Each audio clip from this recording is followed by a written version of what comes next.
te agradeço em nome de Jesus. Amém.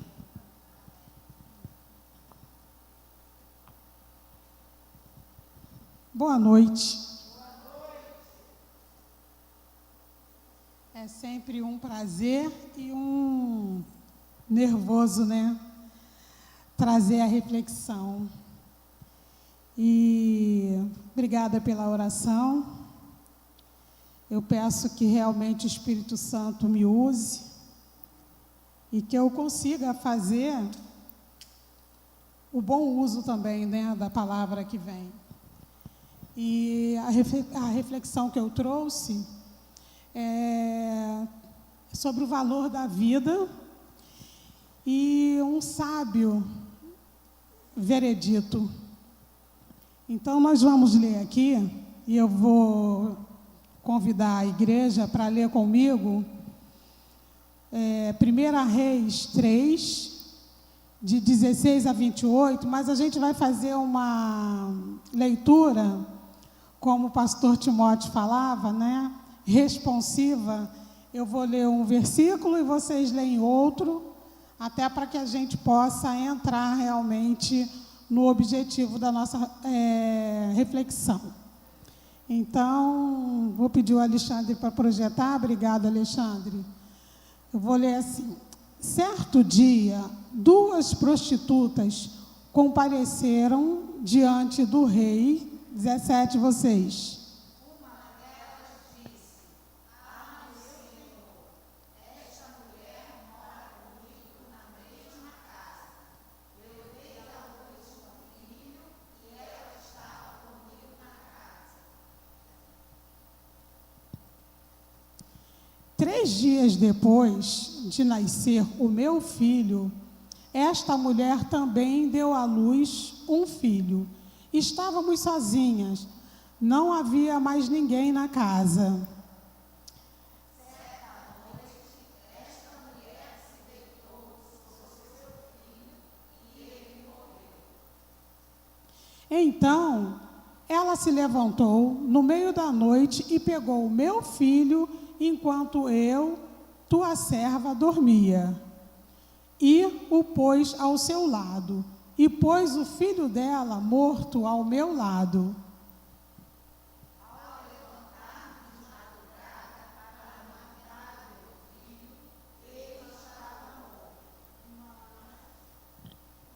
Quando olhei bem para ele de manhã, vi que não era o filho que eu dera à luz. A outra mulher disse: não, o que está vivo é meu filho, o morto é seu. O morto é seu, o vivo é meu. Assim elas discutiram diante do rei. 23, vocês.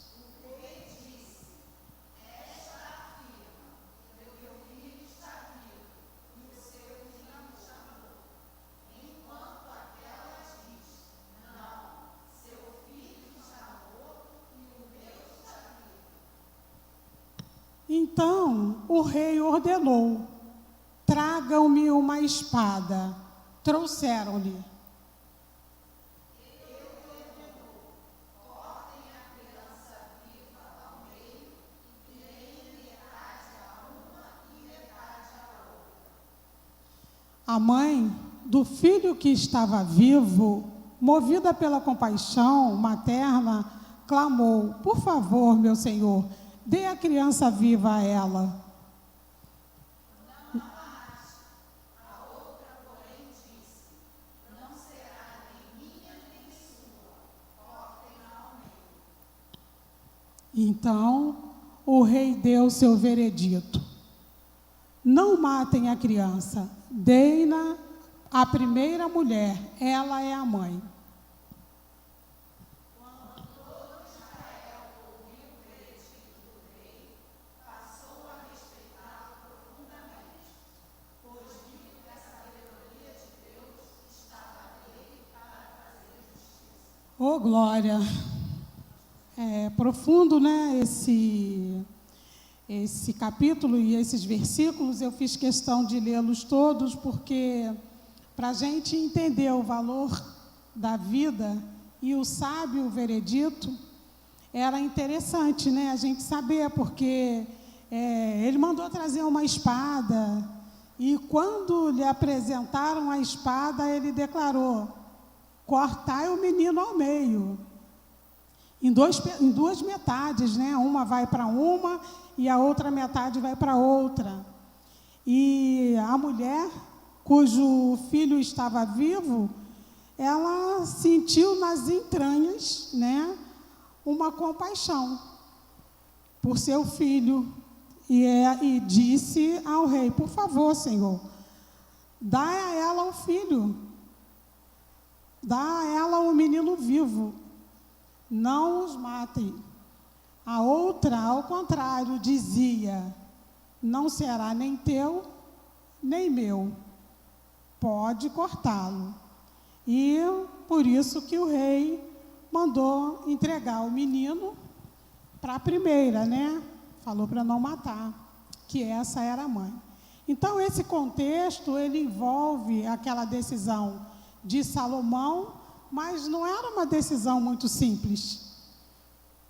Porque nessa situação toda existia ali aspectos morais, éticos, sociais, religiosos, humanos, meio que parecido, né, com coisas que a gente está vivendo hoje, mas com certeza uma história aí milenar.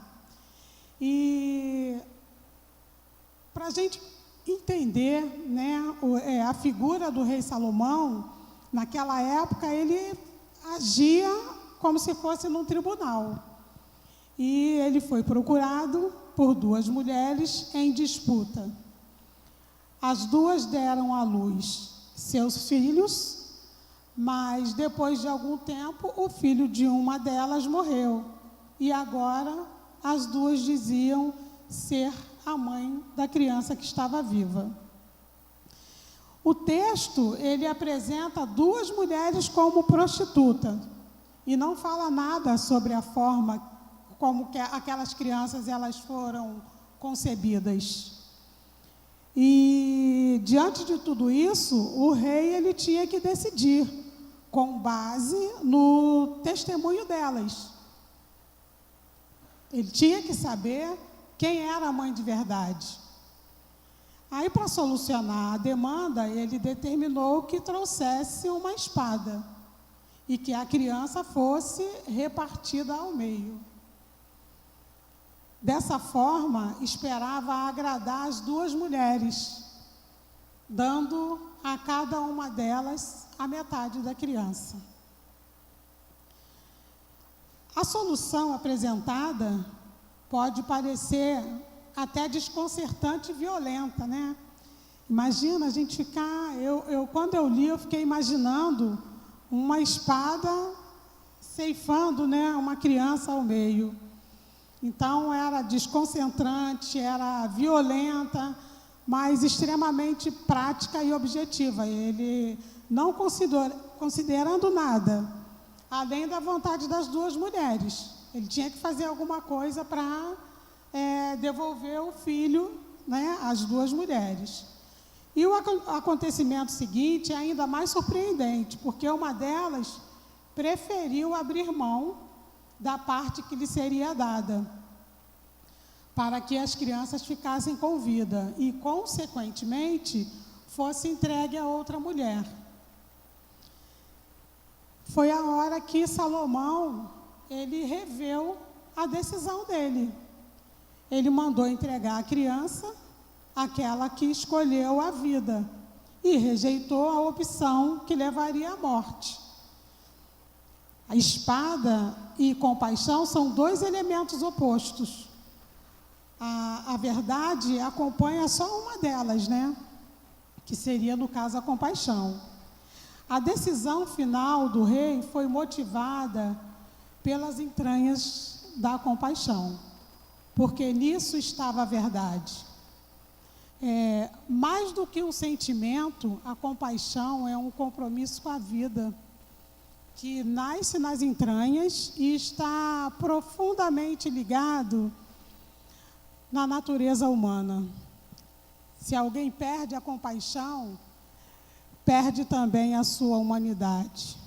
E por isso, a vida ou a morte já não tem mais uma distinção. Tudo o que interessa é satisfazer a própria vontade. Então, tomado por esse compromisso, a mulher que abriu mão da sua parte agiu assim, porque ela não podia suportar em sua consciência a morte daquela criança. Então, na outra parte, né, a mulher que insistiu na divisão da criança, ela não estava nem aí, ela preferia a morte, ela demonstrou uma total obstinação em satisfazer a sua vontade. Ela pensou só na vontade dela, confirmando um verdadeiro fanatismo cego e imoral. Então, esse texto bíblico do livro de Reis, ele apresenta ainda uma ideia complementar ao caráter do rei Salomão. Ele pediu a Deus sabedoria, então ele tinha que demonstrar a sabedoria, né? E dizendo que todo o povo de Israel, a atitude dele mostrou para todo o povo de Israel um sinal da justiça de Deus.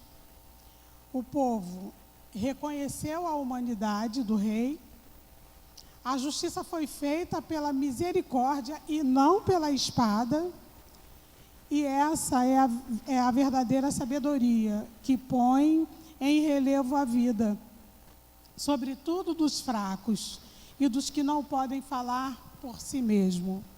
A decisão do rei revelou a sua relação com Deus, autor e princípio da vida, porque não se deixou conduzir por motivações humanas e egoístas. Seria muito egoísmo, né? Sabemos que liberdade não é simplesmente fazer aquilo que queremos. Às vezes a gente pensa em umas coisas assim, né, egoístamente, né? Vai ser bom para mim e não quero saber o que acontece com os outros. Porque existem limites que envolvem outras pessoas.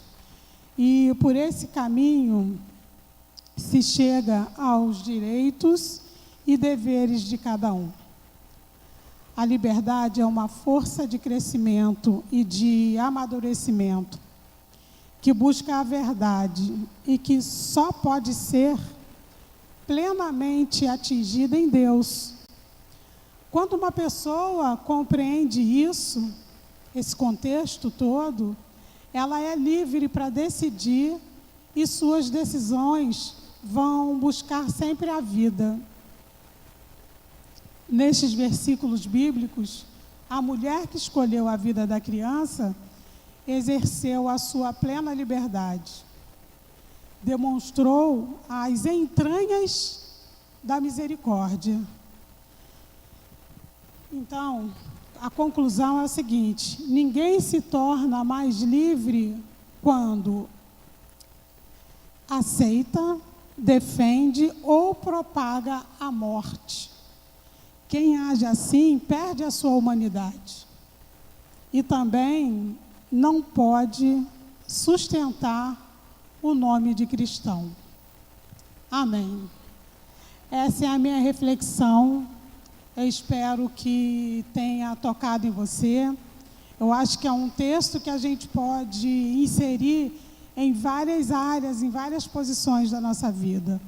Não só pensando o que a gente está vivendo hoje, porque a gente busca conteúdos, com certeza na Bíblia, que são histórias milenares, mas fazem uma diferença muito grande quando nós entendemos e aplicamos no mundo de hoje.